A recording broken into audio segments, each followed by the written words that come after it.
হবে সোলেমান কোটি টাকাতে কুরবানি নিয়েছে, ওর ঘাটা বুঝুন 25,000 টাকা।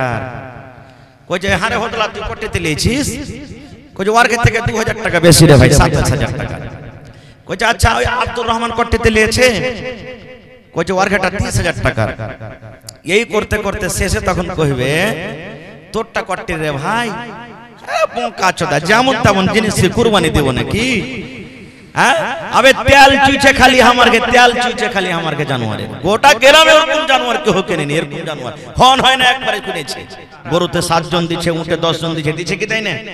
ভাগাতে যদি আপনি কুরবানি দেন তাহলে একটা ভাগা একটা লোকের নামই হবে, কেন একটা জানে 7টা না লোক হয়ে গেল যে ভাই, একটা ভাগা একটা মানুষের নামই হবে যদি ভাগাতে দেন। ভাগাতে যদি আপনি কুরবানি দেন আর একটা গোটা জানোয়ার সকল পরিবারের তরফ হয়ে গেল। এবার বলবেন যে হাজি মাওলানা আমরা কি করছি, ভাগাতে একটু কম পড়ছে কিনা, খালি ভাগার দিকে দৌড়িয়ে দৌড়িয়ে চলে যাচ্ছে। আমি এটা ফতোয়া দিই না যে ভাগাতে কুরবানি হবে কি হবে না, এটা আমি বলি না, কিন্তু আমরা কি করছি, ভাগার দিকে দৌড়িয়ে দৌড়িয়ে যাচ্ছি।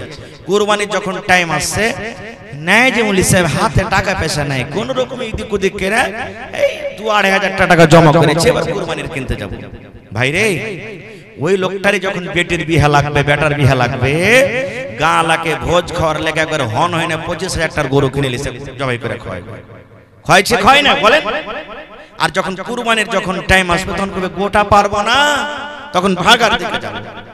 আরে ভাই এটা তো ইবাদত, ইবাদতে যদি আপনি পারবেন না তো তখন তো আপনি ওই বাড়িতে যখন ভোজ লাগছে তখন একটা জানোয়ারকে কেমন করে আপনি খাইয়ে দিতে পারছেন? হ্যাঁ, এই জন্য নিয়ত করেন প্রত্যেক মানুষ একটা করে জানোয়ার জবাই করবেন, কুরবানি করবেন। আর একটু আগে চলেন, কুরবানি কি হিসাবে করতে হবে? আল্লাহ রাসূল আল্লাহ তাবারাক ওয়া তাআলা কোরআনে সূরাতুল হজ বলেন লা ইয়ানালাল্লাহু লুহুমুহা ওয়ালা দিমাউহা ওয়ালাকিন ইয়ানালুহুত তাকওয়া মিনকুম। আজ সোমবার গেল, মেলাই ভাই কুরবানি কিনেছে, যারা কিনেনি সামনে হাটে কিনবে, কিনতে থাকবে। 10 জন 5 জন পয়সা গেছে, হবে সোলেমান কোটি টাকাতে কুরবানি নিয়েছে, ওর ঘাটা বুঝুন 25,000 টাকা। কই যে হারে হতলা তুই কোটিতে নিয়েছিস, কই যে ওর থেকে 2,000 টাকা বেশি রে ভাই, 27,000 টাকা। কই যে আচ্ছা ওই আব্দুর রহমান কোটিতে নিয়েছে, কই যে ওর ঘাটা 30,000 টাকা। এই করতে করতে শেষে তখন কইবে তোরটা কোটি রে ভাই, বোকা চোদা, যেমন তেমন জিনিস কুরবানি দেব নাকি? अबे तेल चूचे खाली हमार के तेल चूचे खाली हमार के जानवर गोटा ग्रामे এরকম জানোয়ার কেউ কেনে নি, এরকম জানোয়ার হন হয় না একবারে কিনেছে। 7 জন যদি চড়েলি না সব থেকে একবারে ফুলসরা তো হড় হড় হড় করে পার করলে চলে যাবে। এই যে দেখেন আল্লাহ রাব্বুল আলামিন বলেন লা ইয়ানালাল্লাহু লুহুমুহা, হে আমার বান্দারা শোনো রে, যখন তোমরা কুরবানি করবে, কুরবানি যখন করবে আল্লাহ রাব্বুল আলামিনের দরবারে তোমাদের কুরবানির গোশত কিন্তু আল্লাহর কাছে পৌঁছে না, ওয়ালা দিমাউহা, এবং আল্লাহ রাব্বুল আলামিনের দরবারে কুরবানির খুন কিন্তু পৌঁছে না। তুমি 50,000 টাকাতে কুরবানি কিনেছো, 40,000 টাকা তুমি কুরবানি কিনেছো, 1 লাখ টাকাতে তুমি কুরবানি কিনেছো, 10,000 5,000 তুমি কুরবানি কিনেছো। আল্লাহ বলেন বান্দারে তুমি কোন জানোয়ার কিনেছো, কত টাকাতে কিনেছো এটা আমার দেখা নয়, তোমার জানোয়ারটাতে কত কেজি চর্বি হবে এটা আমার দেখার নাই, তোমার জানোয়ারের ভিতরে কত কেজি রক্ত হবে, খুন হবে এটা আমার দেখা নাই রে বান্দা। আল্লাহ বলেন আমি দেখি শুধু তোমার দিল কান দেখি, তোমার আমি অন্তর কান দেখি, কোন নিয়তে কোন অন্তরে তুমি কুরবানি করো, এই দিল খানা আমি শুধু আল্লাহ রাব্বুল আমিন দেখি। শোনেন সবে বেনামাজি বসিয়া মৃত ব্যক্তি কি রূপে যাই চলিয়া, শোনেন সবে বেনামাজি বসিয়া মৃত ব্যক্তি কি রূপে যাই চলিয়া, কাফন পরিয়া যখন নিয়ে যায় যাবে কবরে মৃত ব্যক্তি কেন্দে কেন্দে বলিবে কাফন পরিয়া যখন নিয়ে যাবে কবরে মৃত ব্যক্তি কেন্দে কেন্দে বলিবে যে চারজনা নিয়ে যাবে কবরে সেই চারজনা যাবেন বোঝেন সঙ্গেতে যে চারজনা নিয়ে যাবে কবরে সে চারজনা যাবেন বোঝেন সঙ্গেতে অবশেষে সে চারজনা গেল না কবরেতে নামাইল দুইজনা অবশেষে সে দুজনা গেল না অবশেষে সে চারজনা গেল না কবরেতে নামাইল দুইজনা কবর থেকে সে দুজনা উঠিল মৃত ব্যক্তি কেন্দে কেন্দে বলিল কোথায় আছো পরাণের আম্মি জান গো বসিয়া দুধের দাবি দেন গো আমায় ছাড়িয়া কোথায় আছো পরাণের ভাই বোন বসিয়া খুশির সাথে দেন গো আমায় পঠায়া নারে তাকবীর। আজকে জলসার যোগ্যতম শ্রদ্ধেয় সভাপতি সাহেব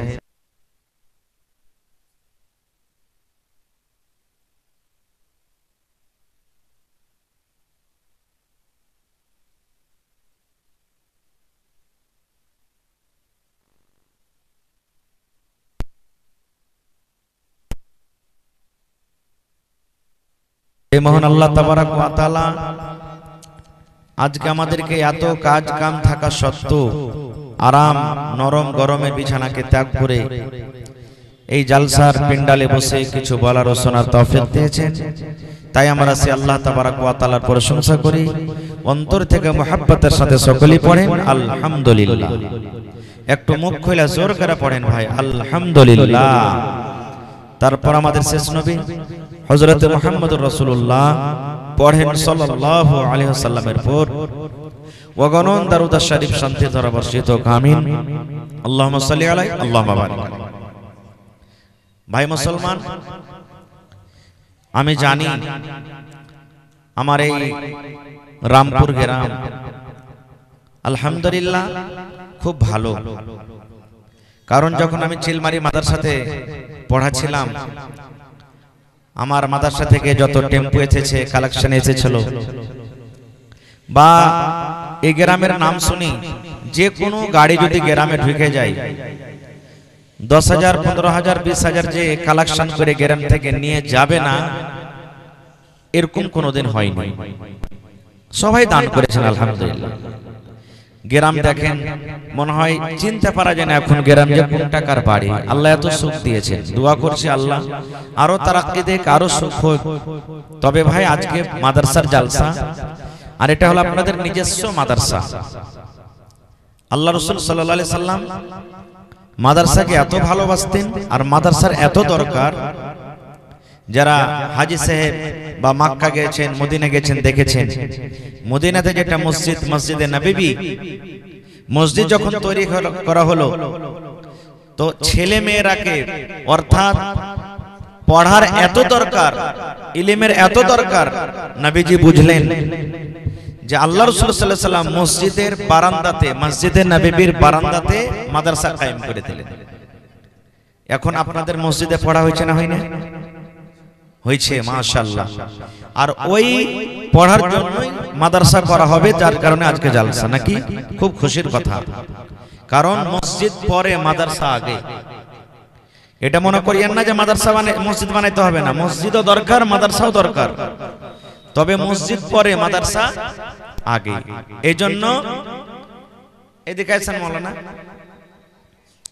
এই জন্য যে মাদ্রাসা যদি না থাকে তো মসজিদে কেমন করে নামাজ পড়বে জি ভাই? শিখতে পারবে কিছু? পারবে? পারবে না।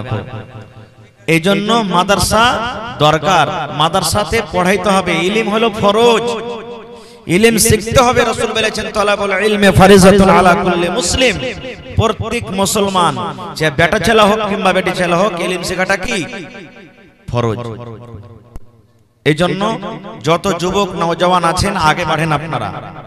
আমি খাস করে এই গ্রামের যারা বয়স্ক হয়ে গেছেন তারা বেচারা খাটতে পারে না, তাদেরকে অত চাপ দিব না, কিন্তু যারা নওজওয়ান, যার বয়স 15 বছর 20 বছর পার হয়ে গেছে বা হয়ে আছে, ওই সমস্ত নওজওয়ানকে বলবো, নওজওয়ান ভাই, দুনিয়াতে কিছু করেন আর চাহে না করেন, পড়ার জায়গাকে মজবুত করেন।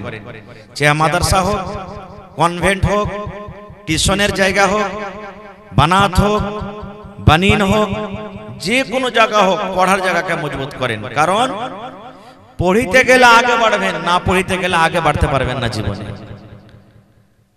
পড়তে গেলে এটা জরুরি নয়, দরকার নাই যে আমি পড়ালেখা করে কি করে খাবো রে, চাকরি তো পাবো না বা পাই না। দেখেন, পড়ালেখা করে চাকরি করতে হবে এটা দরকার নয়, কিন্তু ইলম শিখতে হবে, ইলম শিখতে হবে। ইলম জরুরি, দরকার, ফরজ জিনিস। একটা আপনি বিজনেস করে খাবেন, ইলমের দরকার আছে। আপনি একটা খেতে বাড়ি করবেন, ইলমের দরকার আছে। আপনি একটা মেকানিক হবেন, ইলমের দরকার আছে। প্রত্যেক জায়গাতে ইলমের দরকার আছে। বিনা ইলমে আপনি এক কদম হাঁটতে পারবেন না। আর একটা জিনিস জানেন, আপনারা বলেন যেমন যেমন দিন গেছে তেমন তেমন জামানার সময় বদলেছে না বদলে না? এক জামানা এমন ছিল যে আপনি মাঠে কাম করতে আছেন, আপনার যা নামে জমি রেজিস্ট্রি হয়ে গেছে। হয়েছে না হয়নি ভাই? এখন হয়েছে? এখন হবে? হবে না। আপনি বাড়িতে 5টা 7টা ভাইয়ের কার্ড নিয়ে এসেছেন, ডিলারের কাছে চলে গেছেন, সব ভাইয়ের কার্ড নিয়ে আনাজে ছুটি চলে এসেছে। হয়েছে না হয়নি? এখন হয়েছে। আপনি নিজের কার্ড খান্ডা দিয়ে পাঠিয়ে দেন, যদি আপনার আংটি না দেওয়া হয় তো আপনি নিজেরই দানা পাবেন না, অপার গালাতে জেগে। তো ভাইরে, জামানা এমন আসছে এখন, আপনি বেটাকে স্কুলে কলেজে মাদ্রাসাতে যে পড়িতে দেবেন সরকারি জায়গাতে, মা বাবার সার্টিফিকেট খুঁজবে সরকার কিছুদিন পরে, একবারে খুব জলদি কানুন লাগবে। দেখেন, বলবে যে মা বাবার সার্টিফিকেট নাই ওর এডমিশন হবে না, একবারে 5 বছর হোক, 10 বছর হোক, 15 বছর হোক, কানুন লাগিয়ে। এই জন্য প্রত্যেক ভাইকে বলছি যে নিজের জীবনটা যে করে গেল চলে গেল, কিন্তু ছেলে পিলার ভবিষ্যৎ আপনারা সোচেন, ছেলে পিলাকে পড়ান। ভাইরে, আমি প্রত্যেক নওজওয়ানকে আমি বক্তব্য রাখার ওয়াজ করার আগে বলে যাই, আল্লাহ যাকে ক্ষমতা দিয়েছেন, কম করে 1000 করে টাকা মানুষ এখানে জমা করবেন। যারা গরিব খাচ্ছেন খাইছেন কিচ্ছু নাই, কমসে কম 500 টাকা আপনি একদিনকার মজুরি দিয়ে দিবেন। কারণ আপনার যদি 500 টাকা, 1000 টাকা, 5000, 10,000-এ যদি একটা কোনো তলেবে ইলম, কোনো আপনার বেটি পড়ে যদি কামিয়াব হয়ে যায়, ইনশাআল্লাহ, যে মাওলানা ওয়াজ করছিলেন, কবরের পুঁজি হাতিয়ার, আপনার আখিরাত দুনিয়া একবারে কামিয়াব হয়ে যাবে ইনশাআল্লাহ তাআলা। ভাই আমার, তো আজকে আমি আপনাদের সামনে কোরআন মাজিদের সূরাতুল হজ থেকে আমি এখানে আয়াত তেলাওয়াত করেছি। জি, ভোরে গল্প করব আপনার সাথে ইনশাআল্লাহ। জি জি জি, ঠিক ঠিক, মাশাআল্লাহ। দেখেন, আমার বহিনেরা দিদিরাও দান পাঠাতে শুরু করে দিয়েছে। মাওলানা সাহেব লেখা রাখেন, আমি পরে ইনশাআল্লাহ কোনটা বলছি তারপরে তখন ইনশাআল্লাহ আপনাকে দান দেব। ভাইরে আজকে খুব কষ্ট করে আপনাকে এখানে এসেছি, ডেট দিয়েছি, লাগাতার প্রোগ্রাম, কিন্তু কি করব আমি মাওলানা নাঈমউদ্দিনের কথা না ফেলতে পারি। আপনাদের সাথে একটা মহব্বত ভালোবাসা আছে বলে এসেছি আমি, তাই আবার ডাকছি সকলকে, আপনারা যেটা কুরসি খালি আছে ভর্তি করে দেন। ভাই আমার, এটা ইংরেজিতে কোন মাস চলছে বলতে পারবেন আপনারা সামনে থেকে কেউ? ইংরেজিতে কোন মাস? মে মাস, মাশাআল্লাহ। আর কত তারিখ? 12 তারিখ। সাল কত? 2025। আর বাংলাতে জানি না।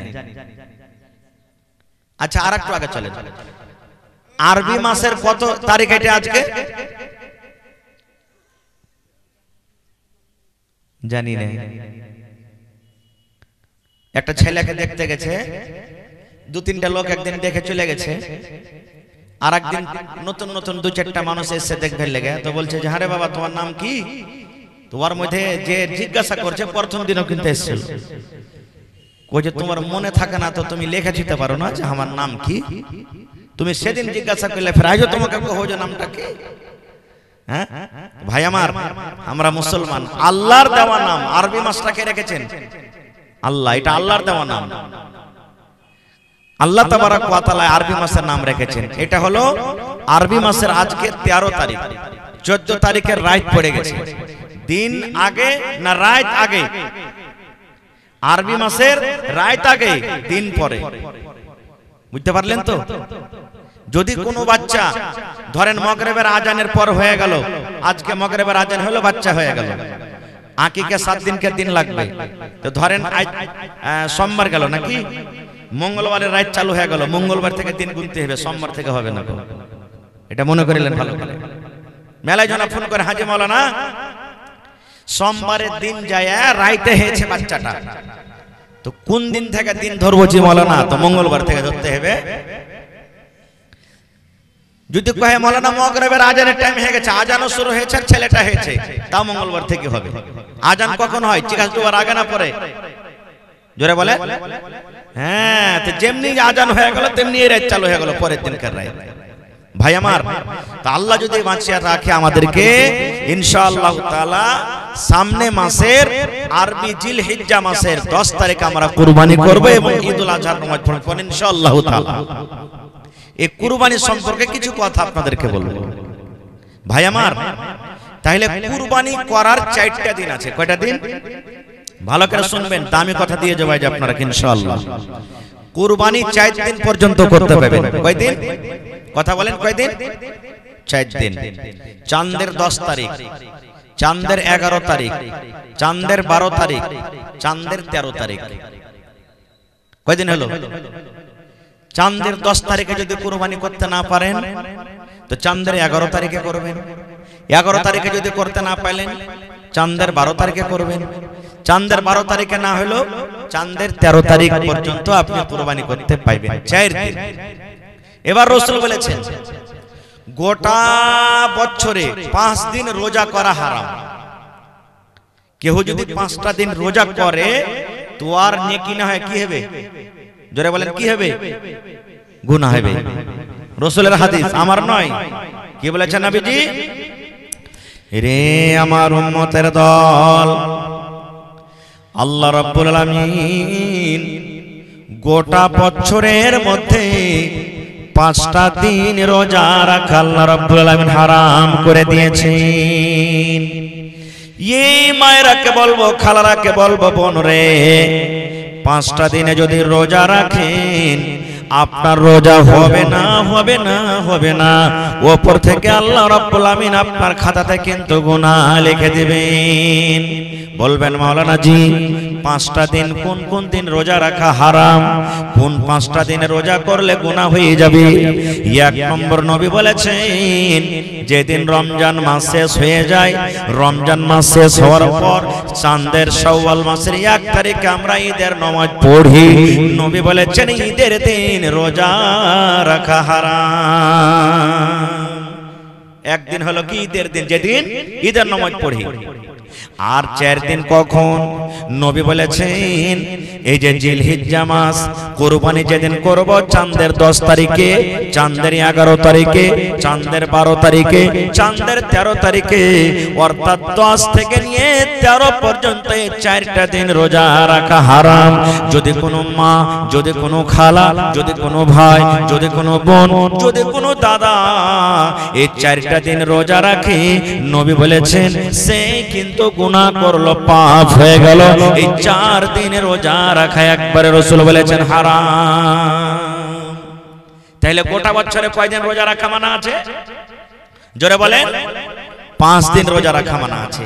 এবার একটা আপনাকে প্রশ্ন করব, বলবেন হাজি মাওলানা যখন 5 দিন রোজা রাখা হারাম হয়ে গেল যে মাওলানা, আপনি তো বললেন কুরবানির দিন রোজা রাখতে হারাম, কুরবানি যেদিন করবে সেদিন রোজা রাখতে হবে না। এই মাওলানা আমাদের গ্রামে এলাকাতে কত মা, কত ভাই, কত বোন যতক্ষণ পর্যন্ত কুরবানির জানোয়ার জবাই না হয় ততক্ষণ পর্যন্ত কিন্তু সেদিন রোজা করে থাকে যে মাওলানা। অর্থাৎ কুরবানির দিন কুরবানির নিয়তে যে রোজা করে থাকে, এটা হলো কেমন করে না? আপনার গ্রামে নাই? আছে না? কথা বলেন, আছে না নেই? হ্যাঁ, তাহলে কুরবানির দিন রোজা করাটা কেমন? রাসূল তো বলেছেন রোজা করা হারাম। আর আমার মায়েরা, খালারা, ভাইয়েরা মেলায় রোজা করে কুরবানির দিন। এই মুসলমান, প্রথম নম্বর কথা, কুরবানির দিন রোজা করা হারাম তো হারাম, নেকি পাওয়া যাবে না, গুনাহ হয়ে যাবে।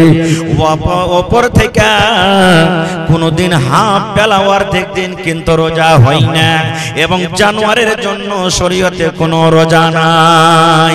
যদি কোনো মা, যদি কোনো খালা, যদি কোনো বোন, যদি কোনো নানি, যদি এই ঈদের দিন যেই দিন আমরা নামাজ পড়ে কুরবানি করব, সেই দিন 1 ঘন্টার জন্য, 2 ঘন্টার জন্য, 5 ঘন্টার জন্য যদি রোজা করে, সেই রোজাটাকে নবী বলেছেন হারাম, হারাম। সেই দিন তোমার কিন্তু রোজা করা চলবে না, সেই দিন রোজা রাখা হারাম। তাহলে কি করতে হবে? হ্যাঁ আছে, আমার মাওলানারা বসে আছেন, জিজ্ঞাসা করবেন কি করতে হবে সেদিন। আল্লাহ রাসূল বলেছেন, হে আমার উম্মতেরা তোমরা শোনো, ঈদের দিন যদি তুমি নামাজ পড়তে যাও, নবী যখন ঈদের দিন নামাজ পড়তে যাইতেন তখন কিন্তু কিচ্ছু খাইতেন না। ফজরের নামাজ পড়ে নবীজি আমার, ফজরের নামাজ পড়ে নবীজি আমার চলে যেতেন আর বিজোড় খাজুর খাইতেন, বিজোড় খাজুর। আল্লাহ রাসূল ঈদের নামাজ যখন পড়তে যান, যেই নামাজ আমরা রমজান মাসে রোজা রেখে যে নামাজটা পড়ি, ঈদুল ফিতরের নামাজ, আল্লাহর নবী নামাজ পড়তে যাইতেন রে বন্ধু। ঈদের নামাজ পড়তে যাওয়ার আগে আগে ফজরের নামাজের পরে নবী আমার খাজুর খায়া বাড়িয়ে যাইতেন। কয়টা খাজুর খাইতেন? বিজোড় খাজুর। বিজোড় খাজুরের কথা আছে, একটা হাজুর খাজুর তাও বিজোড় খাজুর, 3টা হলো বিজোড় খাজুর, 5টা হলো বিজোড় খাজুর, 7টা হলো বিজোড় খাজুর, 9টা হলো বিজোড় খাজুর। আল্লাহর নবী যখন ঈদের নামাজ পড়তে যাইতেন তখন বিজোড় খাজুর নবীজি খাইয়া যেতেন। এবার আপনিও যাবেন তো খেয়ে যেতে হবে আপনাকে। বলবেন হাজি মাওলানা খাজুর কোনটা পাবো? যদি খাজুর না পাই তো কি করবেন? তাহলে আন্ধারসা বার্তা আছে তো গোটা আন্ধারসা খেয়ে যেতে হবে নাকি? যদি আরো বেশি খাইতে পারেন তাহলে 3টা খেয়ে যেতে হবে। আরো যদি বেশি খাইন তো 5টা খেয়ে যেতে হবে। বিজোড় আন্ধারসা খাইতে হবে নাকি? কই হাজি মাওলানা 1 পচ্চা আন্ধারসা খাইতে পারি না, গোটা গোটা আন্ধারসা কেমন করে খেয়ে যাব? এই মুসলমান, এখানে গোটার কথা নয় রে বন্ধু। যদি আপনি গোটা আন্দারসা খাইতে না পারেন, আপনি যে আন্দারসা ভেঙে ভেঙে মুখে দেবেন, আপনি 1 টুকরা আন্দারসা আপনি মুখে দিয়ে দেন, না হলে 3 পিস মুখে দিয়ে দেন, না হলে 5 পিস মুখে দিয়ে দেন। এই টুকরা টুকরা কইরা, কিংবা বাড়িতে বিস্কুট রাখা আছে, 1 খান বিস্কুট খেয়ে যান, কিংবা 3 খান বিস্কুট খান, কিংবা 5 খান খান। কিংবা ভাত খাইতে বসেছেন, 1 লোকমা ভাত খাবেন, কিংবা 3 লোকমা খাবেন, কিংবা 5 লোকমা। রুটি খাইতে বসেছেন, 1 কামড় রুটি খাবেন, কিংবা 3 কামড় খাবেন, কিংবা 5 কামড় খাবেন। বিজোড়া যদি আপনি লোকমা খায় যান নেকি বেশি পাবেন, সুন্নাতের পরে আমল হলো। আর যদি কোনো মানুষ বলে যে না রে কিনবো না, আমি দুখান বিস্কুট খেয়ে চলে যাব, আমি দু কামড় রুটি খেয়ে চলে যাব, আমি দু লালা ভাত খেয়ে চলে যাব, আমি জোড়া জোড়া খেয়ে চলে যাব, তাহলে তার জন্য কিন্তু গুনাহ হবে না, কিন্তু নেকিটা পাওয়া গেল না। তাহলে ঈদের নামাজ পড়িতে যেতে গেলে খেয়ে যেতে হবে, এক নম্বর শিখলেন।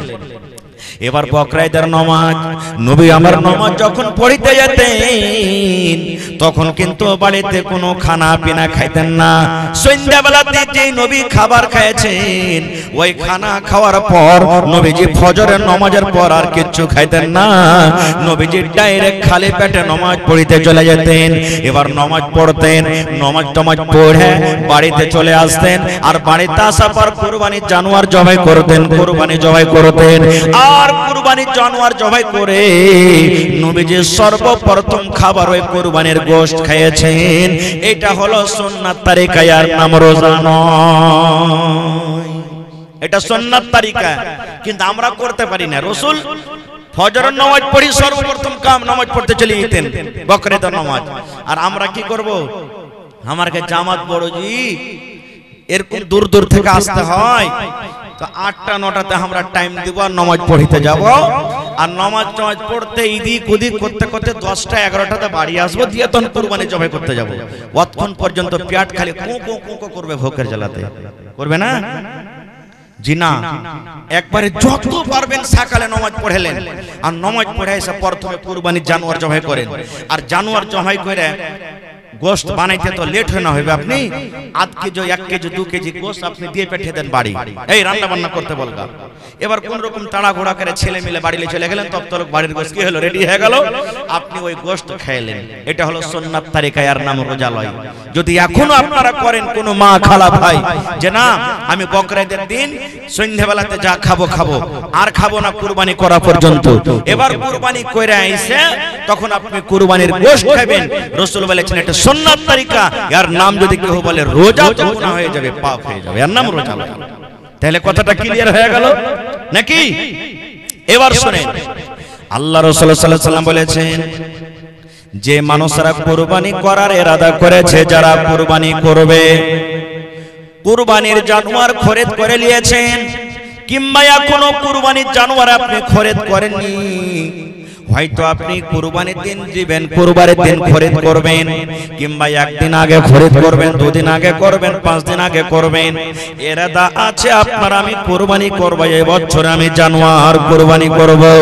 নবী আমার বলেছে উম্মত রে, যখন তোমার জিলহিজ্জা মাসের চাঁদ পশ্চিম দিকে উঠে যাবে তখন থেকে নিয়ে যতক্ষণ পর্যন্ত তোমার জানোয়ার কুরবানি না করা হবে ততক্ষণ পর্যন্ত তুমি মাথার চুল কাটতে পাবে না, তুমি মোজ বানাইতে পাবে না, দাড়ি বানাইতে পাবে না, বগলের চুল তুমি ছেলতে পাবে না, সারামগার গোড়াতে তুমি চুল যা হয় চুল সাফ করতে পাবে না, খুনি তুমি কাটতে পাবে না।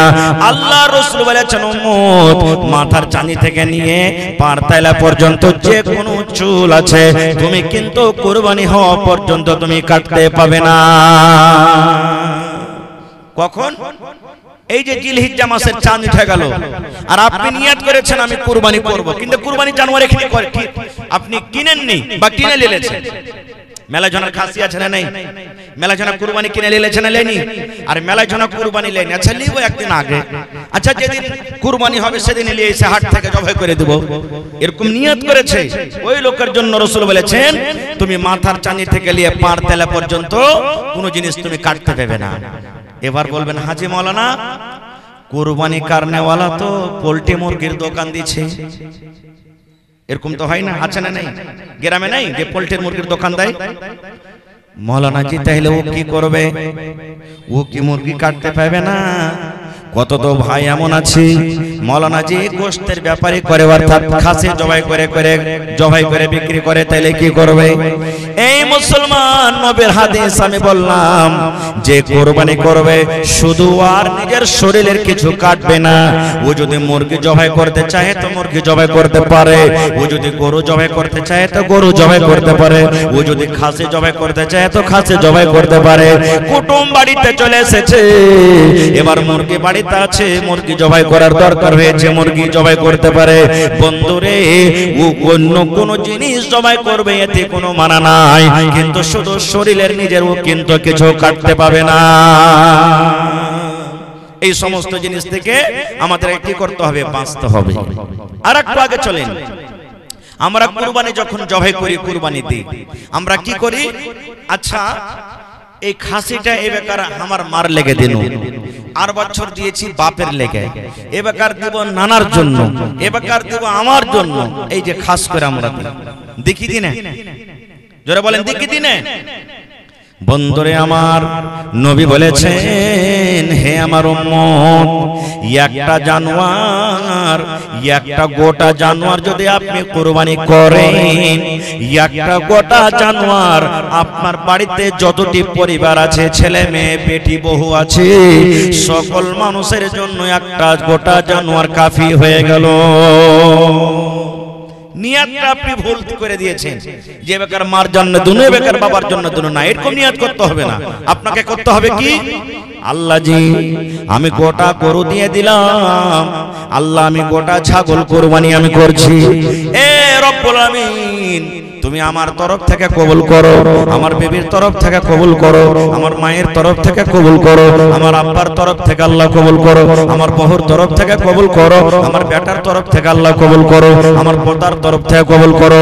এ রব্বুল আমিন আমার বাড়িতে যত পরিবার আছে, মেয়ে ছেলে আছে, আল্লাহ সকল পরিবারের তরফ থেকে আল্লাহ জানোয়ারটাকে তুমি কুরবানি করলাম কবুল করো। আপনি নিয়াত করবেন সবাই নেকি পাবেন, আর একটা লোকের নিয়াত করবেন তো কয়টা লোক নেকি পেলে? তো কোনটা লাভ হলো? খালি নিয়াত আপনাকে করতে কি লাগা আছে? কিন্তু হ্যাঁ উলামায়ে কেরাম মুহাদ্দিসিনে কেরাম বলছেন, যদি আপনি ভাগাতে কুরবানি দেন, কিসে কুরবানি দেন? ভাগাতে। যেমন একটা গরুতে 7 জন দিচ্ছে, উটে 10 জন দিচ্ছে, দিচ্ছে কি তাই না? ভাগাতে যদি আপনি কুরবানি দেন, তাহলে একটা ভাগা একটা লোকের নামই হবে। কেন একটা জানে 7টা না লোক হয়ে গেল যে ভাই, একটা ভাগা একটা মানুষের নামই হবে যদি ভাগাতে দেন। ভাগাতে যদি আপনি কুরবানি দেন, আর একটা গোটা জানোয়ার সকল পরিবারের তরফ হয়ে গেল। এবার বলবেন যে হাজি মাওলানা আমরা কি করছি, ভাগাতে একটু কম পড়ছে কিনা, খালি ভাগার দিকে দৌড়িয়ে দৌড়িয়ে চলে যাচ্ছে। আমি এটা ফতোয়া দিই না যে ভাগাতে কুরবানি হবে কি হবে না, এটা আমি বলি না, কিন্তু আমরা কি করছি, ভাগার দিকে দৌড়িয়ে দৌড়িয়ে যাচ্ছি। কুরবানির যখন টাইম আসছে, নাই যে মুলি সাহেব হাতে টাকা পয়সা নাই, কোন রকম এদিক ওদিক করে এই 2-2,500 টাকা জমা করেছে, এবার কুরবানির কিনতে যাব। ভাই রে, ওই লোকটারই যখন বেটির বিহা লাগবে, বেটার বিহা লাগবে, গালাকে ভোজ খাওয়ার লেগে একবার হন হয় না 25,000 টাকার গরু কিনে লিছে জবাই করে খাওয়ায়, খাওয়াইছে খাওয়াই না বলেন। আর যখন কুরবানির যখন টাইম আসবে, তখন কবে গোটা পারবো না, তখন ভাগার দিকে যাবে। আরে ভাই এটা তো ইবাদত, ইবাদতে যদি আপনি পারবেন না, তো তখন তো আপনি ওই বাড়িতে যখন ভোজ লাগছে, তখন একটা জানোয়ারকে কেমন করে আপনি খাইয়ে দিতে পারছেন? হ্যাঁ, এই জন্য নিয়াত করেন প্রত্যেক মানুষ একটা করে জানোয়ার জবাই করবেন, কুরবানি করবেন। আর একটু আগে চলেন, কুরবানি কি হিসাবে করতে হবে? আল্লাহ রাসূল আল্লাহ তাবারাক ওয়া তাআলা কোরআনে সূরাতুল হজ বলেন, লা ইয়ানালাল্লাহু লুহুমুহা ওয়ালা দিমাউহা ওয়ালাকিন ইয়ানালুহুত তাকওয়া মিনকুম। আজ সোমবার গেল, মেলায় ভাই কুরবানি কিনেছে, যারা কিনেনি সামনে হাটে কিনবে, কিনতে থাকবে। 10 জন 5 জন পয়সা গেছে, হবে সুলাইমান কোটি টাকাতে কুরবানি নিয়েছে, ওয়ার্কাটা বুঝেন 25,000 টাকা। কই যে হারে হদলা তুই কোটিতে নিয়েছিস, কই যে ওয়ার্কের থেকে 2,000 টাকা বেশি রে ভাই, 27,000 টাকা। কই যে আচ্ছা ওই আব্দুর রহমান কোটিতে নিয়েছে, কই যে ওয়ার্কাটা 30,000 টাকা। এই করতে করতে শেষে তখন কইবে তোরটা কোটি রে ভাই, বোকা চোদা, যেমন তেমন জিনিস কুরবানি দেব নাকি? হ্যাঁ, আবে তেল চুইছে খালি আমারকে, তেল চুইছে খালি আমারকে জানোয়ারে, গোটা গ্রামে এরকম জানোয়ার কেউ কেনেনি, এরকম জানোয়ার হন হয় না একবারে কিনেছে। 7 জন যদি চড়েলি না, সব থেকে একবারে পুলসারা তো হড় হড় হড় করে পার করলে চলে যাবে। এই যে দেখেন আল্লাহ রাব্বুল আলামিন বলেন, লাইয়ানা লাল্লাহা লুহুমুহা, হে আমার বান্দারা শোনো রে, যখন তোমরা কুরবানি করবে, কুরবানি যখন করবে আল্লাহ রাব্বুল আলামিনের দরবারে তোমাদের কুরবানির গোশত কিন্তু আল্লাহর কাছে পৌঁছে না, ওয়ালা দিমাউহা, এবং আল্লাহ রাব্বুল আলামিনের দরবারে কুরবানির খুন কিন্তু পৌঁছে না।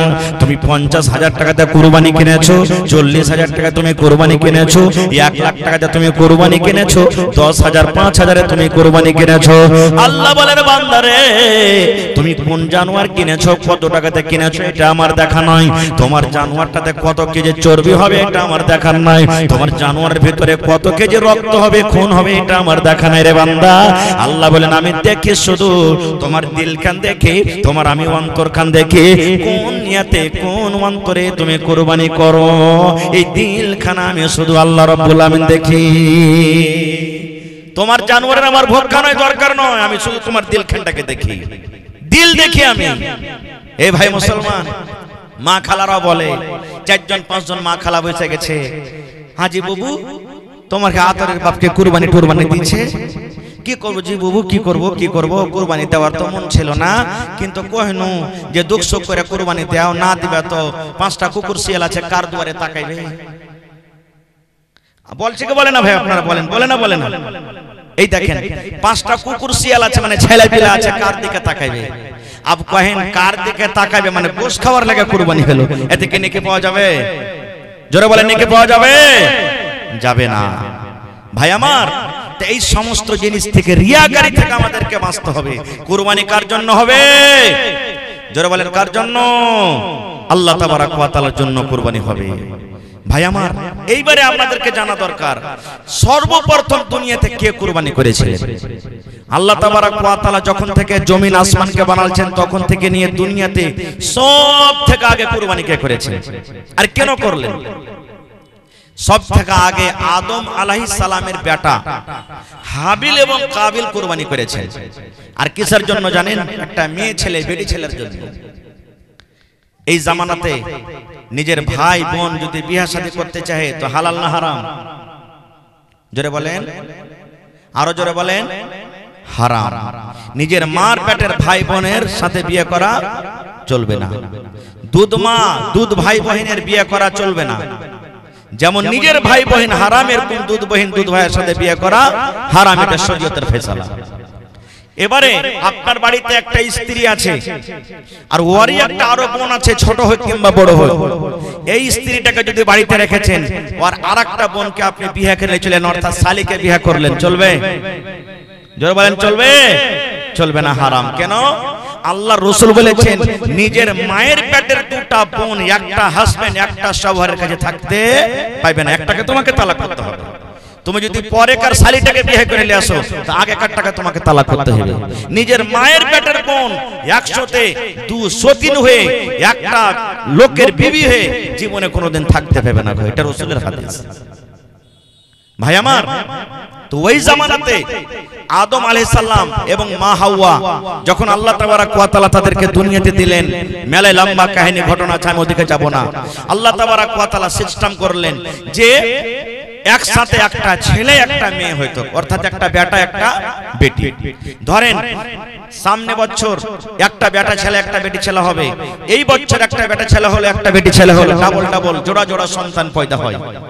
এবার কেমন করে তারকে বিয়ে শাদী হতো? আল্লাহ রাব্বুল আলামিনকে দুনিয়াকে আবাদ করনা আছে, দুনিয়াতে মানুষ বাড়ানো আছে, তো আল্লাহ রাব্বুল আলামিন কি করতেন?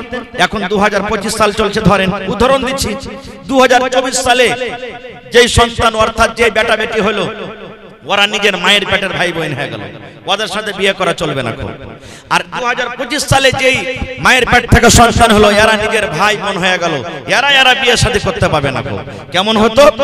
2024 সালের বেটা 2025 সালের বেটি, 2025 সালের বেটা 2024 সালের বেটি, মানে 1 বছর আগে যেটা বেটা হইতো 1 বছর পরের বেটার সাথে, আর 1 বছর আগে যেটা বেটি হইতো 1 বছর পরে কার বেটার সাথে, মানে এরকম ভাবে সিস্টেম আল্লাহ রাব্বুল আলামিন করেছিলেন।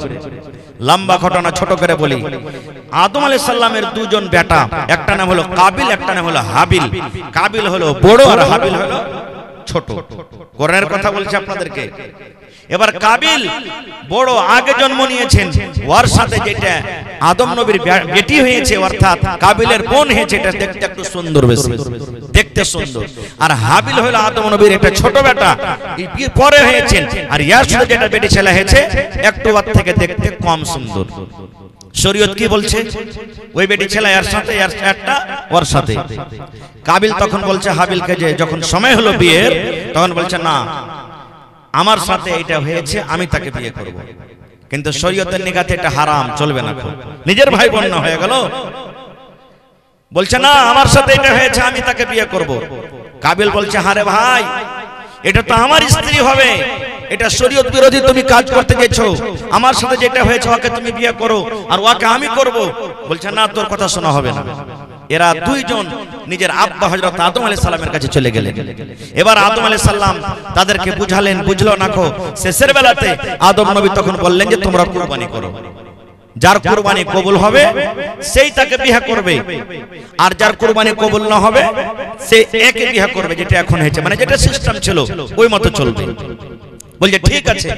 কাবিল তো মনে মনে বলছে আমি বড়, আমার কুরবানি আল্লাহ রাব্বুল আলামিনের দরবারে কবুল হবে, আমি কুরবানি করব। এবার দু ভাই কুরবানি করলেন। কি কুরবানি জানেন? হাবিল মানে আদম আলাইহিস সালামের ছোট বেটা একটা জানোয়ারের কুরবানি করলেন, আর কাবিল আদম আলাইহিস সালামের বড় বেটা গম, জও এই ধরনের কিছু আনাজ কুরবানি করেছিলেন, রেখে দিলেন। তখন কুরবানির সিস্টেম কি ছিল জানেন? তখন থেকে নিয়ে ঈসা নবী পর্যন্ত কুরবানির গোশত খাওয়া হারাম ছিল, কুরবানির গোশত খেতে পেত না। আল্লাহর এটা বিধান। কুরবানির জানোয়ারকে জবাই করে ময়দানে গলিতে ফেলে দিলে, এবার যার হালাল টাকার কুরবানি, যার কুরবানি আল্লাহ রাব্বুল আলামিনের দরবারে কবুল হবে, আসমান থেকে আগুন আসতো আল্লাহর হুকুমে, আর আগুন এসে যার হালাল টাকার কুরবানি ওর কুরবানিকে কবুল করতে করতে জ্বলিয়ে দিত। আর যার হারাম টাকার কুরবানি, যার কুরবানি কবুল হবে না, ওই কুরবানিটা কিন্তু জমিনে পড়ে যেত। এই জামানাতে যদি ভাই এরকম থাকতে বলেন অবস্থা কি হতো নাকি? আল্লাহুস সামাদ। তো ওরা কুরবানি করে দিলেন, হাবিল কাবিল কুরবানি করলেন। এ ভাই মুসলমান, এবার কাবিল কিছু আনাজ কুরবানি করলেন, হাবিল আদম নবীর ছোট বেটা একটা জানোয়ারের কুরবানি করে দিলেন। কুরবানি করে জমিনে রাখা আছে আল্লাহ রাব্বুল আলামিনের পক্ষ থেকে, আল্লাহ রাব্বুল আলামিনের তরফ থেকে। এবারে কিন্তু আগুন এলো, আগুন ঘুরতে লাগলো। কুরবানির পাঞ্জরে পাঞ্জরে পাঞ্জরে পাঞ্জরে আগুন ঘুরতে লাগলো। ঘুরতে ঘুরতে ঘুরতে আদম আলাইহিস সালামের ছোট বেটা যে একটা জানোয়ারের কুরবানি করেছিলেন, যে একটা জানোয়ারকে জবাই করেছিলেন, এর কুরবানি কিন্তু আল্লাহ রাব্বুল আলামিনের দরবারে কবুল হয়ে গেল। এবং আদম নবীর বড় বেটা যে আনাজ পানি কুরবানি করেছিলেন, এর কুরবানিটা কিন্তু জমিনে পড়ে থেকে গেল। এর মন খুব খারাপ, হ্যাঁ আমার বেইজ্জতি হয়ে গেল, আমার কুরবানি কবুল হলো না, ছোট ভাইয়ের কুরবানি এই কবুল হয়ে গেল। এই দেখেন শয়তান নিজের চাল চালাইতে লেগেছে। এখন দেখেন শয়তান কাবিলের ভিতরে কথা দিতে লেগেছে, খেপা তুই তো বড় রে বেইজ্জতি হয়ে গেলি, কি দেখছিস, হটিয়ে দেখ রাস্তা থেকে, সাফ করে দেখ, হটিয়ে দে। বন্ধুরে আমার, এবার আদম নবীর বড় বেটা কাবিল রাগ করে নিজের ছোট ভাইকে মারতে শুরু করে দিলেন। মারতে লাগলেন, তোকে দুনিয়াতে রাখবো না, তোর কুরবানি কবুল হয়ে গেল, আমার হলো না, তোকে দুনিয়াতে রাখবো না, তোকে মারতে মারতে শেষ করে দিব।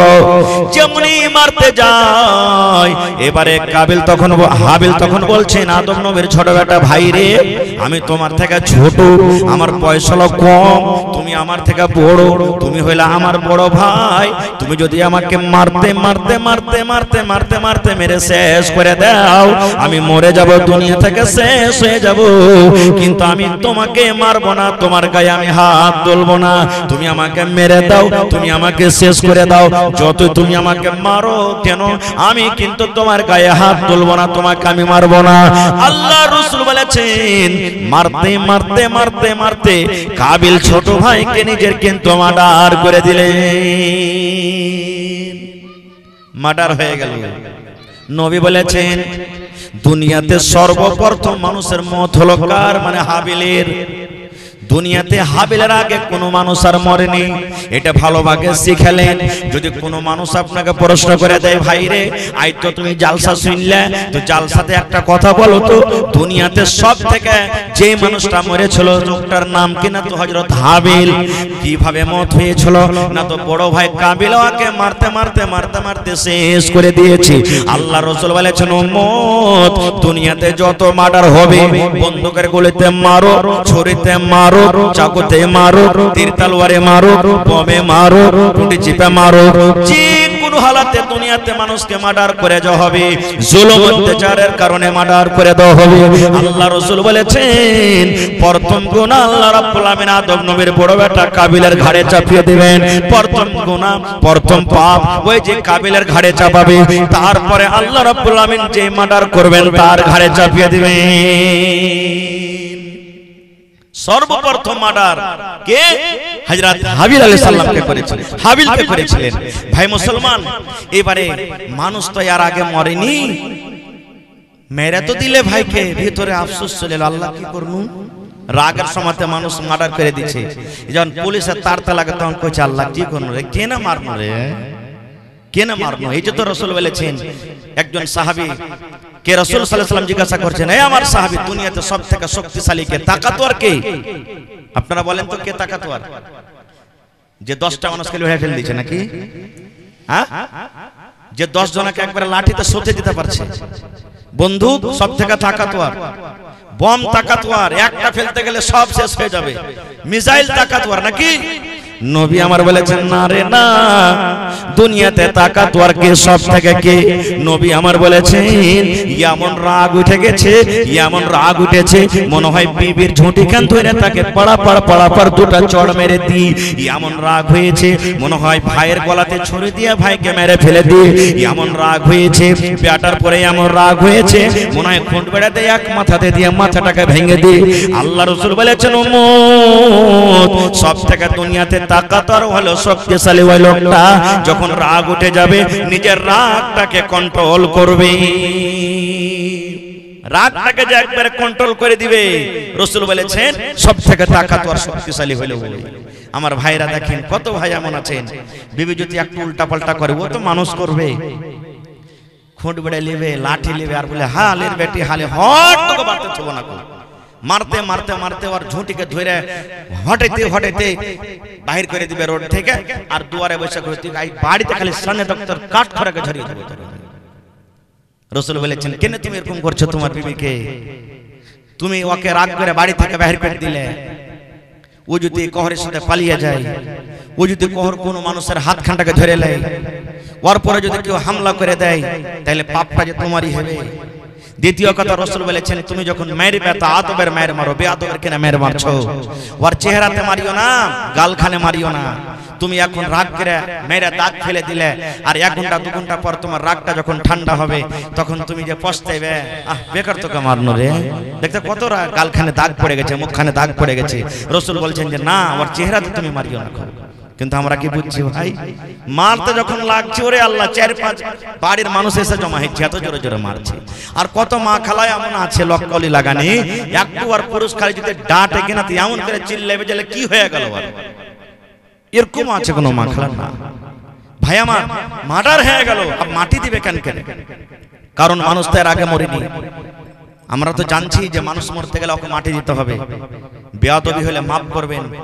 আজকে আমাদের সমাজে এমন হয়েছে, গ্রামে যদি মাইয়া থেকে যাই তো মুখ দেখাতা কি করবো, হবে ওইটা যে ওয়ার মডেলের পঞ্চায়েত, আমরা কেন কবর খুঁড়তে যাবো? ওয়ার মডেলের পঞ্চায়েত আছে তো ও যাবে কবর খুঁড়তে। এই দেখেন না, মডেল পঞ্চায়েত এটা আমরা না করেছি ভাই, আমরা না দুনিয়াতে এটা করেছি, আল্লাহ আল্লাহ রাসূল তো করে জানেন। আমি আগে, আপনার আমি, মুসলমান মুসলমান মুসলমান ভাই। কত ভাই আছেন এখন পর্যন্ত ধোয়াইতে জানে না, মাইয়া ধোয়াইতে জানে না। কত ভাই আছে কবর খুঁড়তে জানে না, যে কবরটা কিভাবে খুঁড়তে হয়, কারণ আগে আসে না, শিখে না। কাবিল কিন্তু দিশাহারা হয়ে গেল, আল্লাহ কি করব? লাশটাকে কোলে করে ঘাড়ে করে নিয়ে খালি বিয়ে বাড়ে পাগলের মতন, আল্লাহ কি করব? এই লাশটাকে কি করব? এ ভাই মুসলমান, আল্লাহ রাব্বুল আলামিন 2টা পাখিকে পাঠিয়ে দিলেন। কি পাঠাইলেন? 2টা পাখিকে পাঠিয়ে দিলেন। কাবিল ছোট ভাই হাবিলের লাশ নিয়ে বসে আছেন। এবার পাখি দুটা সামনে দিকে আছে, সামনে দিকে পাখি লড়াই করতে লাগলো। আদম নবীর বড় বেটা কিন্তু দেখছে পাখিতে লড়াই করছে।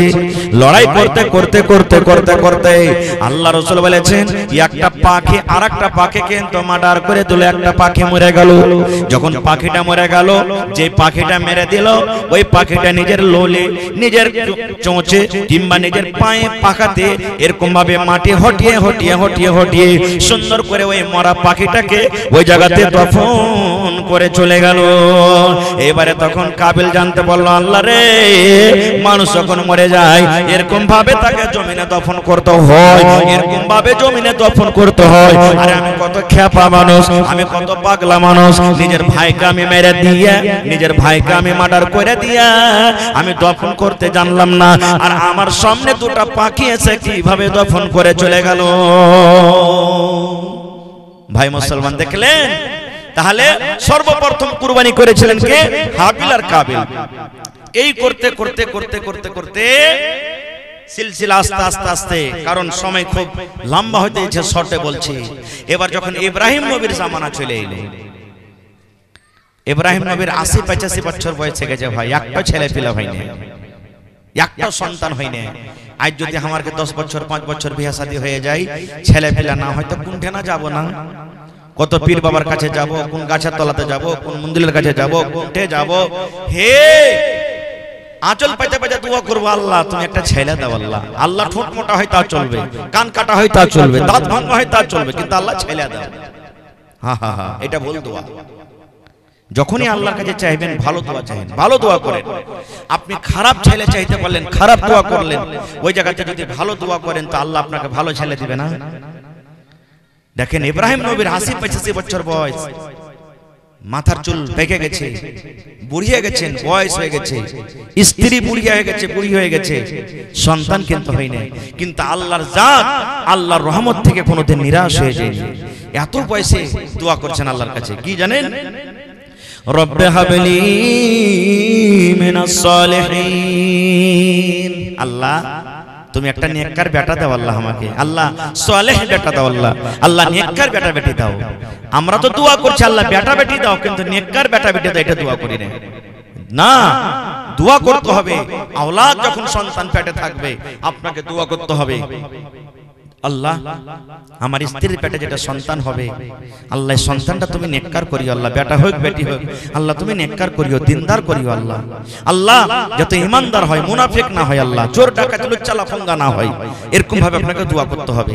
যেদিন বিবির সাথে আপনি মিলামিশা করবেন সেদিন আপনাকে দোয়া পড়তে হবে, বিসমিল্লাহি আল্লাহুম্মা জান্নিবনা শাইতান ওয়া জান্নিবিশ শাইতানা মা রাযাকতানা। এই দোয়া পড়ে আপনাকে বিবির সাথে মিলামিশা করতে হবে। কিন্তু আমরা দুয়া ঠুয়া কি জানি, কয়টা লোক পড়েছি আমরা। খায়ের যাও, ইব্রাহিম নবী দোয়া করছে, আল্লাহ তুমি আমাকে একটা সালেহ নেককার ছেলে দাও আল্লাহ। আল্লাহ রাব্বুল আলামিন ইব্রাহিম নবীকে তখন আল্লাহ রাব্বুল আলামিন খবর দিয়ে দিলেন, খুশখবরি দিয়ে দিলেন, ফাবাশশারনাহু বিগুলামিন হালিম। হে ইব্রাহিম, তুমি আমার কাছে নেককার ছেলে চাইলে, তুমি আমার কাছে সালেহ ছেলে চাইলে, তুমি আমার কাছে দিনদার ছেলে চাইলে। ইব্রাহিম, আমি আল্লাহ রাব্বুল আমিন তোমাকে আমি সন্তান দিলাম। কেমন সন্তান দিলাম? তোমার ছেলেটা তো নেককার হবে, তোমার ছেলেটা তো দিনদার হবে, তোমার ছেলেটা দিনদার হবে, তোমার ছেলেটা নেককার হবে। তার সাথে সাথে আল্লাহ বলেন হালিম, তোমার ছেলেকে আমি হুঁশিয়ার করে আমি দুনিয়াতে তোমাকে খুশখবরি দিলাম। তোমার ছেলেটা চালাক খুব হবে, হুঁশিয়ার হবে। আর আমারকে ছেলে পেলে যদি খালি একটা কালি কয়ে দেয়, গোরে গোরে মুখরাতে কালা কালা চশমা, যে আমারকে ছেলে আব্দুল্লাহর নিয়ে মাথা কত টেক্কাবে, কত গান কইতে পারছে। এই দেখেন, এইটা আমরা টেক্কা মনে করছি, হুঁশিয়ার মনে করছি না। আল্লাহ বলছেন ইব্রাহিম ৮০-৮৫ বছর বয়সে আমার কাছে আওলাদ চাহালি, আমি আল্লাহ কবুল করব, যা তোর ছেলেটা নেককার হবে এবং হুঁশিয়ার হবে। খায়ের যা হোক, লম্বা ঘটনা ছোট করে আমি বলছি কাইটে। দুনিয়াতে সন্তান হয়ে গেল, দুনিয়াতে যখন সন্তান হয়ে গেল তার নাম রাখা হলো ইসমাইল। সে একজন নবী দুনিয়াতে গুজরেছেন, ইসমাইল আলাইহিস সালাম। ওর মায়ের নাম হলো কি? বিবি হাজেরা। ইব্রাহিম নবীর দুজন স্ত্রী ছিলেন। বড় স্ত্রীর নাম সারা আলাইহিস সালাম, আর ছোট স্ত্রীর নাম কি হাজারা আলাইহিস সালাম। তো বিবি হাজারার পেট থেকে সন্তান হলো কে? ইসমাইল নবী। এবার আল্লাহ তাআলা তাকে আদেশ করলেন, ইব্রাহিম তোমার বিবিকে এবং তোমার বাচ্চাটাকে তুমি বাড়িতে রাখিও না। কোথায় রাখবে? এমন জায়গাতে তুমি রেখেছো যেখানে কোনো গাছপালা নাই, গা গ্রাম নাই, পানি নাই, লোকজন মানুষ টানো কিছু নাই, এরকম তুমি জায়গাতে রেখেছো। সেই জায়গাটা কি? কাবা শরীফ। কাবা শরীফ তখন মাটিতে একবারে বরাবর হয়েছিল, ভেঙে চুরে বোঝা যাচ্ছিল না যে জায়গাতে কাবা শরীফ ছিল, ঘর ছিল, একবারে মাটিতে ভেঙে বরাবর হয়েছিল। আল্লাহর আদেশে এক কলসি পানি আর অল্প কিছু খাজুর ইব্রাহিম নবী একটা উটে চাপলেন, আর হাজরা এবং ইসমাইল মা বেটা এক উটে চাপলেন, আর দিয়ে হাঁটতে লাগলেন। এখন কয়েকদিন থেকে রোদ পড়ছে না, পড়ে না? জোরে বলেন। অন্য দিন থেকে আজকের দিনটা খুব ভালো গেল নাকি? এই যে হাঁটতে লাগলেন, আর আরবের দেশ তো জানছেন কত আরো গরম রোদ, মনে হয় পা থেকে পুড়ে ছাই হয়ে গেল। এবারে তারা হাঁটতে লাগলেন। মা হাজেরা কিন্তু জানেন না যে আমাদেরকে কোথায় নিয়ে যাবেন। হাঁটতে হাঁটতে হাঁটতে ওই জায়গা যেখানে আল্লাহর আদেশ এসেছে যে মা বেটাকে তোমরা রেখেছো, ওখানে রেখে দিলেন। রেখে দেওয়ার পর দুটা উটকে নিয়ে ইব্রাহিম নবী হাঁটতে শুরু করলেন। মা হাজেরা বলছেন যে মনে হয় উট চড়াইতে গেল নাকি, চলে আসবেন। হাঁটতে হাঁটতে দেখছেন যে সাফা মারওয়া পাহাড় পার হয়ে চলে গেছে। তখন বলছেন যে না, মা হাজেরা বুঝে নিলেন যে কি ব্যাপার, হাঁটতে হাঁটতে চলে গেছে এখান থেকে। তখন পিছন থেকে বলছেন, ও আল্লাহর দোস্ত ইব্রাহিম, কোথায় আছেন আপনি? আল্লাহ বলেছিলেন যে পিছন দিকে তুমি মুখ করে ঘুরতে পাবে না। দেখে নিয়ে একবার আপনি দিল্লি, পাটনা, পাঞ্জাব যাচ্ছেন, গাড়িতে চড়ছেন, আপনি বলছেন কি ভালো হয়ে থাক রে বেটা, মা ভালো হয়ে থাক, আব্বা ভালো হয়ে থাকো, চলে গেলেন। এবার একটা ঘুরে ঘুরে দেখছি আমরা যে আর চেহারাটা দেখতে পাবো কি পাবো না, শেষ বেলাতে দেখে নি। আল্লাহ বলছেন যে পিছনে তুমি ঘুরেও দেখতে পাবে না, হাঁটো। এবারে হাঁটতে হাঁটতে যখন অনেক দূর চলে গেলেন, আবার বলছেন মা হাজেরা, ও আল্লাহর দোস্ত ইব্রাহিম, কোথায় যাচ্ছেন আপনি আমাদেরকে ছেড়ে? আল্লাহর কি হুকুম এটা যে আপনি আমাদের মা বেটাকে এই জায়গাতে ছেড়ে চলে যাবেন? যখন এই কথাটা বললেন, তার হযরত ইব্রাহিম আলাইহিস সালাম এরকম ভাবে মুড়িটা হিলিয়ে দিলেন না, হ্যাঁ এটা হলো আল্লাহর হুকুম, আল্লাহর আদেশ। সুবহানাল্লাহ।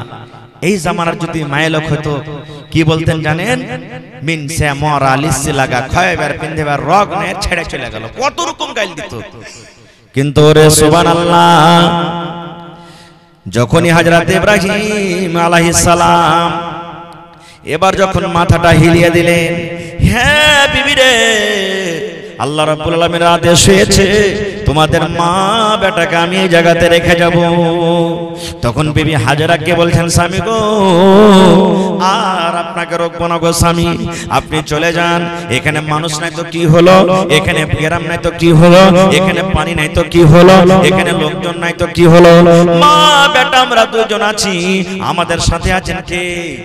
আল্লাহ।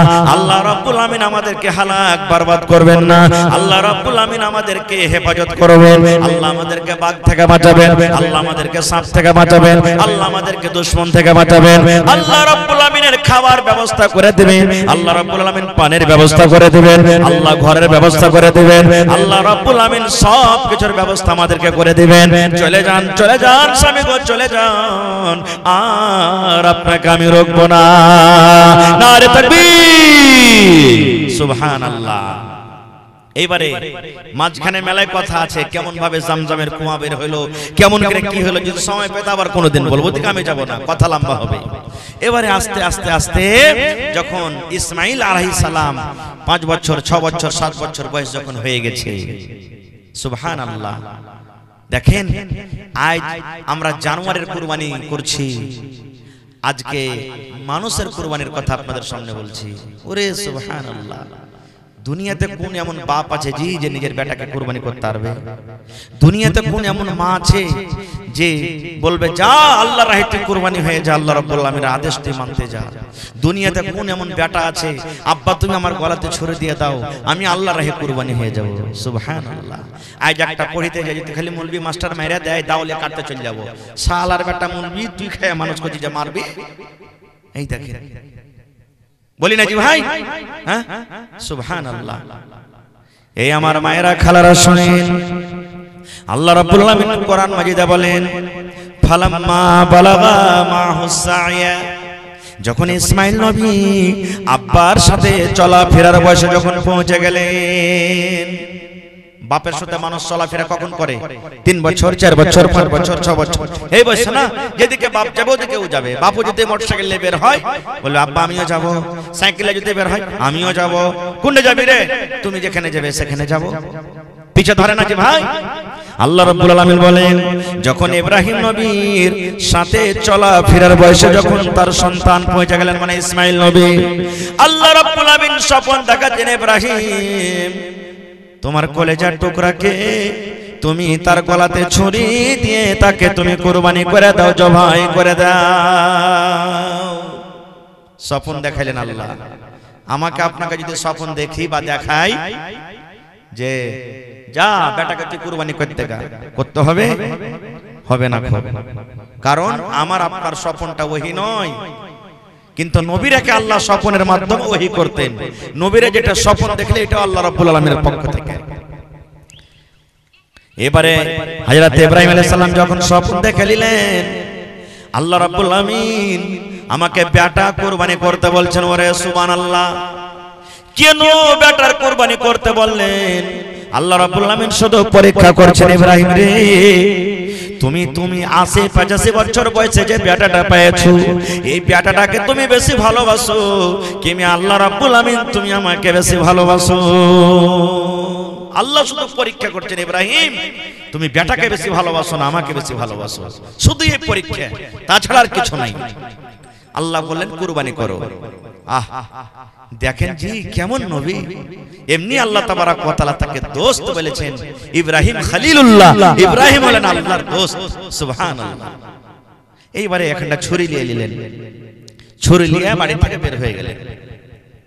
হাঁটতে হাঁটতে হাঁটতে হাঁটতে এবারে যেখানে বাড়ি আছে ওই জায়গাতে চলে গেলেন, মক্কাতে চলে গেলেন, মক্কা নগরী।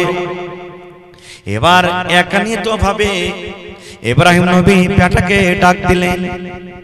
বেটাকে ডাকতে বলছেন, ইয়া বুনাইয়া, রে আমার কলিজার টুকরা সন্তান, ইয়া বুনাইয়া, এ আমার বেটা, এ কলিজার টুকরা সন্তান রে, আমি আল্লাহ রাব্বুল আলামিনের পক্ষ থেকে স্বপ্ন দেখেছি। আল্লাহ আমাকে স্বপ্ন দেখালেন যে আমি যেন তোমাকে জবাই করছি, তোমাকে কুরবানি করছি। ফানজুর মাজা তারা, হে ইসমাইল তোমার কি রায়, তোমার কি মাশওয়ারা, তুমি কি বলছো বেটা বলো।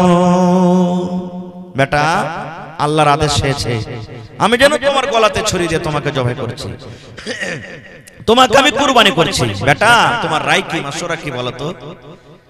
এই জন্য একজন বলছেন, বাপ কা বেটা सरस का घोड़ा कुछ नहीं तो थोड़ा थोड़ा। যেমন হযরত ইব্রাহিম আলাইহিস সালাম বেটাকে বললেন, বেটা রে আল্লাহ রাব্বুল আলামিনের পক্ষ থেকে আমাকে হুকুম করেছেন রে বেটা, আমি স্বপ্নের মাধ্যমে আল্লাহ আমাকে দেখালছেন, আদেশ করেছেন যেন তোমার গলাতে আমি ছুরি দিয়ে তোমাকে জবাই করছি। বেটা তুমি কুরবানি হবে কি হবে না ধন রে বল, তুমি আল্লাহর কথাটা মানবে কি মানবে না?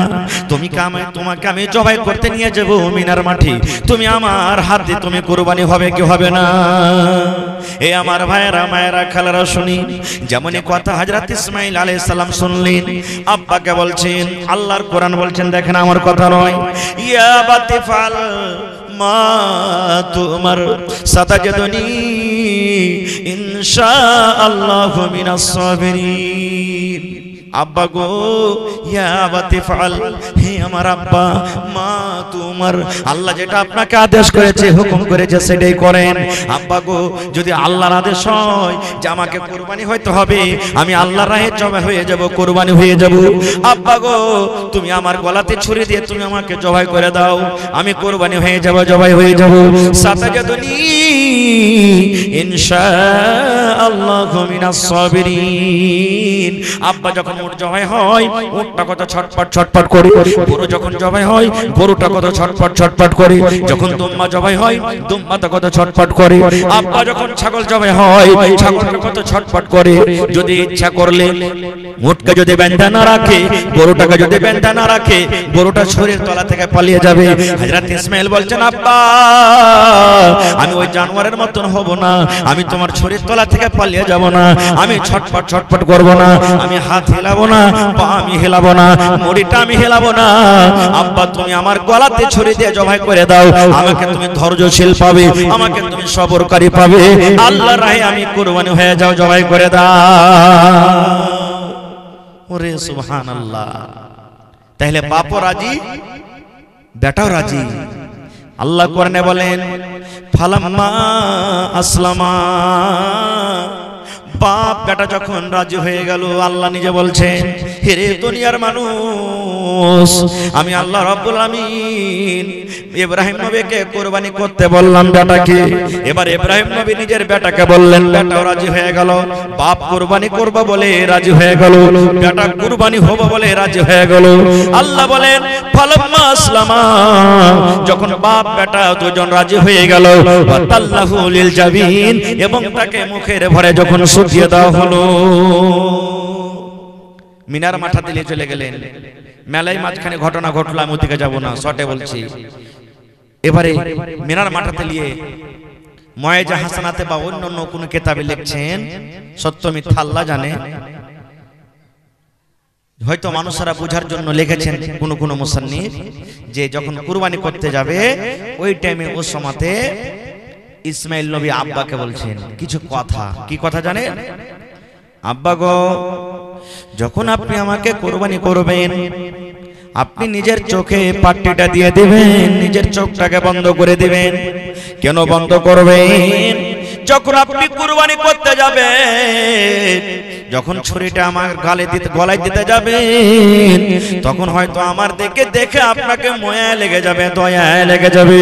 এই জন্য আব্বা জান, আপনি নিজের চোখে পট্টি বেঁধে নেবেন, যেন ছুরিটা ঘুষতে আপনাকে দয়া মায়া না লাগে, আল্লাহর হুকুমটা যেন আপনি পালন করতে পারেন।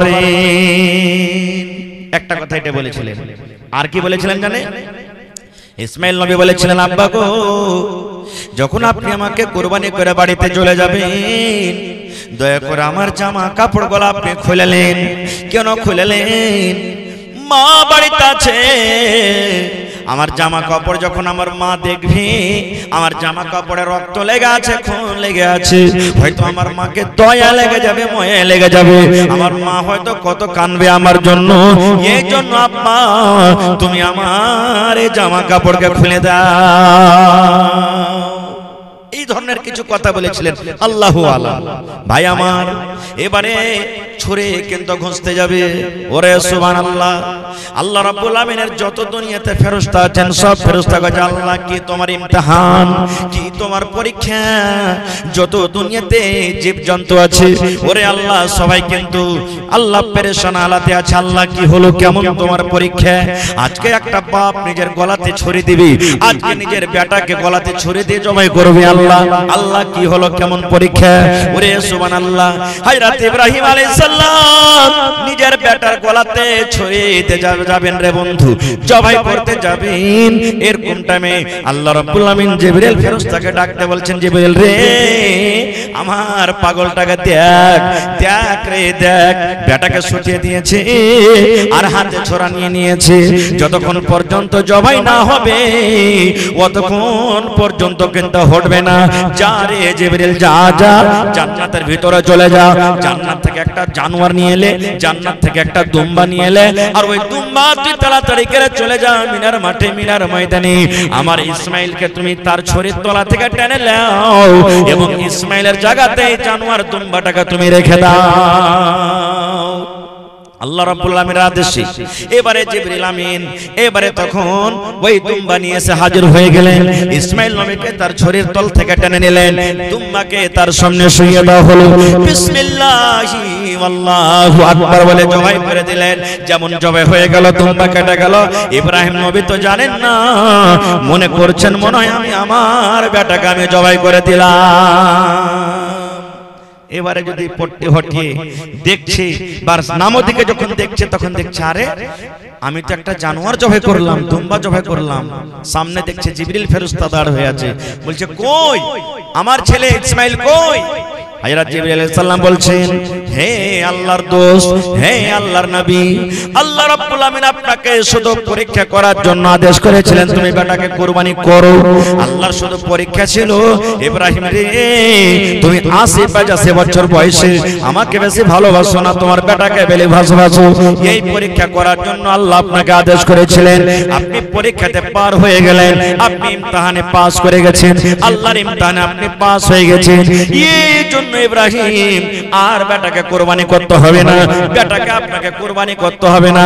আল্লাহর আদেশ হলো এইটা যে আপনি আজ থেকে নিয়ে আল্লাহ রাব্বুল আমিনের আদেশে, আল্লাহ রাব্বুল আমিনের দরবারে, আল্লাহ রাব্বুল আমিনের রাহে একটা করে আপনাকে জানোয়ার কুরবানি করতে হবে। নারে তাকবীর! একটা করে জানোয়ার কুরবানি করতে হবে আপনাকে। ভাই মুসলমান, মেলায় কথা আছে বলার, কুরবানি সম্পর্কে বলতে গেলে কথা আরো লম্বা হয়ে যাবে। তবে কুরবানি, এই কুরবানির টাইমে মালের কুরবানি হয়, মালের কুরবানি আমরা জবাই করি। আর কুরবানির জানোয়ার জবাই করে দিলাম, 2 দিন 3 দিন 4 দিন 5 দিন 10 দিন মাংস খেয়ে নিলাম, খাইয়ে দিলাম পড়োশিকে, আর দিয়ে আমরা সময়টাকে কাটিয়ে দিলাম, এর মানে কুরবানি নয়, এর মানে কুরবানি নয়। কুরবানিতে মেলায় কথা কিছু লুকিয়ে আছে। ভাই মুসলমান, আজকে আল্লাহ তাবারক ওয়া তাআলার রাহে আজকে আমি দেখতে চাই যে জানের কুরবানি আপনাদেরকে আমি চাইনি। যেমন ইব্রাহিম নবী ইসমাইল নবীকে কুরবানি করতে গেছিলেন, এই মতো বেটার কুরবানি আমি করতে চাইনি। তবে কুরবানি আজকে চাচ্ছি আপনার কি, আপনার যে বিজনেস করা, আপনার যে মজদুরি করা, আপনার খেতেবাড়ি থেকে, আপনার ব্যবসা থেকে যে পকেটে বাড়িতে টাকা আনা যাচ্ছে, সেই টাকার আপনাকে কুরবানি করতে হবে ভাইরে। এবং প্রত্যেক মানুষ এটা নিয়ত করেন যে আমি যেন আমার বেটাগালাকে একটাকে মৌলবি করতে পারি কমপক্ষে। মেলায় মানুষ কহে বেটা বেটিকে পড়িয়ে লিখে কি করবি বে, এই তো সালা মাদ্রাসাতে পড়ে খালি খাইয়ে বেড়েছে, ফকিরা পড়াইতে। বন্ধুরে, আপনার বেটাকে মৌলবি করে 50,000 মাস ইনকাম না করতে পারো, লাখ টাকা মাস ইনকাম না করতে পারো, কিন্তু মরার পরে কমসে কম আপনার জন্য দোয়া তো করতে পারবে। আপনি যখন মরে যাবেন আপনার বেটা তো জানাজা পড়াইতে পারবে। এই জিনিসটা করতে পারবে না? পারবে না?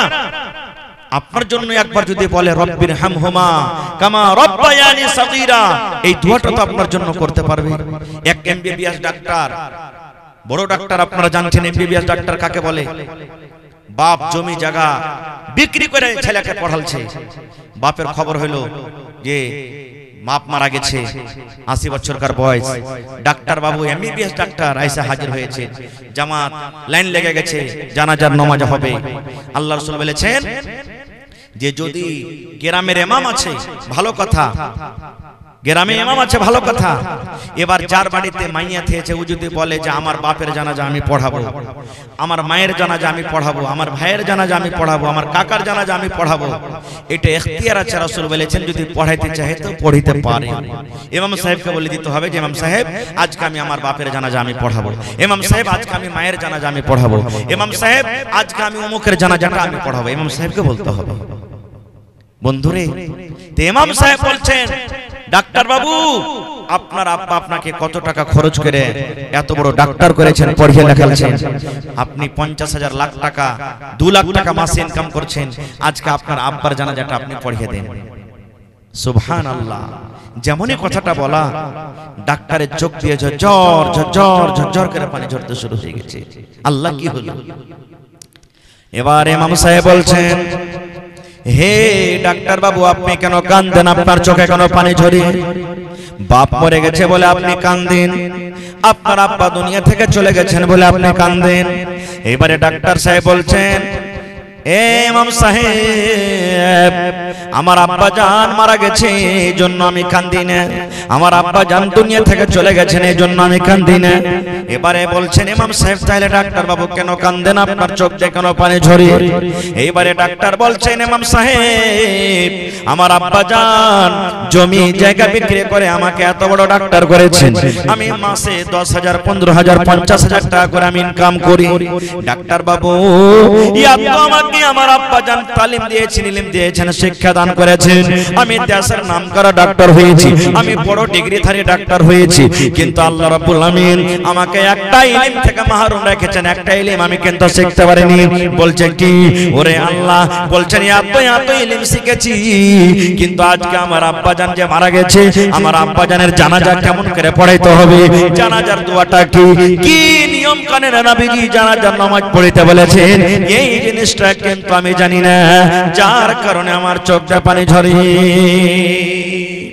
বন্ধুরে, এই জন্য প্রত্যেক মানুষ নিয়ত করেন যে আমি একটা বেটাকে ডাক্তার করব, মাস্টার করব, একটা বেটাকে প্রফেসর করব। এটা নয় যে আমি দ্বীনের ইলম দিব না। রাসূল বলেছেন প্রথমে দ্বীনের ইলম দাও, দ্বীনের তালিম দাও, তারপর তখন দুনিয়া দেখো। ভাই মুসলমান, আমাদেরকে মাস্টার করতে হবে, ডাক্তার করতে হবে, ইঞ্জিনিয়ার করতে হবে, প্রফেসর করতে হবে, সব জিনিস আমার দরকার, কিন্তু প্রথমে দ্বীনি শিক্ষা, দ্বীনি ইলম দিতে হবে, যেন বড় হয়ে আপনার আমার ওই ছেলে মুরতাদ, বেদিন, বেধর্ম যেন না হয়ে যায়। এবং দ্বীনি তালিম দেওয়াতে কি লাভ আছে জানেন? আমার মাওলানারা বলছেন, জিজ্ঞাসা করবেন। আল্লাহ রাসূল বলেছেন ইজা মাতাল ইনসান, মানুষ যখন মরে যায় তার সমস্ত আমল কিন্তু বন্ধ হয়ে যায়, ইল্লা মিন সালাসা। নবী বলেছেন তিনটা আমল এমন আছে মরার পরও কিন্তু কবরে নেকি যেতে থাকে, মরার পরও কিন্তু কবরে নেকিটা বন্ধ হয় না। তার মধ্যে একটা নবী বলেছেন ওয়ালাদুন সালিহুন ইয়াদউ লাহু, নেককার বেটা, নেককার বেটি দুনিয়াতে ছেড়ে গেছে, আপনার আওলাদ, আপনার ছেলে মেয়ে নেককার আছে, নামাজি ফরজি আছে, আপনার ছেলেটা নেককার আছে, নামাজ পড়ে, আপনার ছেলেটা রোজার মাসে রোজা রাখে, আপনার বেটা বেটিরা পর্দাশীল হয়ে থাকে, শরীয়ত বিরোধী কাজ করে না, শরীয়তের মতো দুনিয়াতে চলে। আল্লাহ রাসূল বলেছেন ওই নেককার বেটা বেটি যখন কোরআন পড়বে, আল্লাহ রাব্বুল আলামিন ওই নেকিটা কবরে পৌঁছে দিবে। আপনার ওই বেটা বেটি যখন মা বাবার জন্য দোয়া করবে, আল্লাহ রাব্বুল আলামিন ওই দোয়াটাকে কবরে পৌঁছে দিবেন। আপনার ওই নেককার বেটা বেটি, আপনি মরে চলে গেছেন কবরে, আপনার জন্য যখন দান করবে, আপনার জন্য যখন সাদকা করবে, আল্লাহ রাব্বুল আমিন ওই দানটাকে আপনার কবরে কিন্তু পৌঁছে দিবে। কিন্তু ছেলে নেককার হবে তাহলে তো দান করবে, আর নেককার হলেও নিজে খাড়িয়া মুদবে, আর যে খাড়িয়া মুদবে তো কি জানে যে মা বাবার জন্য কেমন দোয়া করতে হয়। ভাই মুসলমান, তাহলে লম্বা কথা আর না করে আজকে হলো মাদ্রাসার জলসা, এটা হলো একটা পড়ার জায়গা। আপনাদের নসিব, আপনাদের ভাগ্য ভালো যে আজকে একটা মাদ্রাসা করতে হবে, মাদ্রাসা দরকার, এই জন্য আপনারা জালসা লাগিয়েছেন। তবে ভাই দেখি আল্লাহর কোন এমন বান্দা আছেন আজকে এই মাদ্রাসার জন্য 1 ডিসমিল 1 কাঠা জমিন দান করতে পারবেন কেউ? গত রাতের আগারাতে আমি জালসাতে ছিলাম, সুবহানাল্লাহ, লাভা সাইডে আল্লাহুস সামাদ 2 জন 3 জন আল্লাহর বান্দা জমিন দান করেছেন। পাড়ায় জালসাতে জমিন দান হয়। একটা লোক 50,000 টাকা দান করেছেন, সুবহানাল্লাহ। আজকে কেউ আছেন একটা লোক কোন আল্লাহর বান্দা 1000 ইট দান করবেন? কারণ মাদ্রাসার বুনিয়াদ হবে নাকি, মাদ্রাসা নতুন ভাবে তৈরি করতে হবে। 1000 ইট কেউ দিতে পারবেন? 5টা লোক খাড়িয়ে জানতো যে মাওলানা আমি 1000 ইট দিলাম, আমি 1000 দিলাম, আমি 1000 দিলাম। 5টা লোক কেউ খাড়িয়ে যান, মাওলানা 100 সেফটি আমি বালু দিয়ে